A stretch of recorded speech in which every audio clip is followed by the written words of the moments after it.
Hi, I'm professional mountain bike rider Jeff Lanowski. I'm going to show you how to install this Vittoria Air Liner. The first step is sizing the air liner to the tire. Wrap it around the rim, mark the intersection. Next, using a sharp blade, cut the insert perpendicular at the mark. The next step is to join both ends using the zip tie.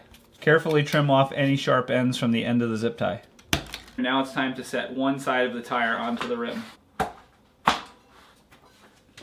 Once I have one side of the bead on the tire, it's time to put in the air liner. In order to make this air liner go on the tire a little bit easier, I'm going to wet it with some water and that'll act as lubrication. The next step is going to be to place this thing inside the tire.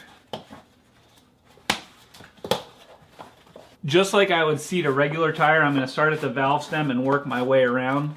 In order to get this last bit of the tire on, you're going to want to use a tire lever and be careful not to damage the rim strip. Now that the tire is seated, I want to remove the valve core and inflate it just like I would any other tubeless tire. Make sure you hear all of your beads snapping into place, and then I'm going to let all the air out so I can add my tire sealant. You're going to want to put your tire sealant in through the valve stem. Once the sealant is inside the tire, I'm going to put the valve stem back on and inflate back to full pressure. Once the sealant is inside the tire and you're all inflated, give the wheel a spin and a couple of bounces to swish around that sealant.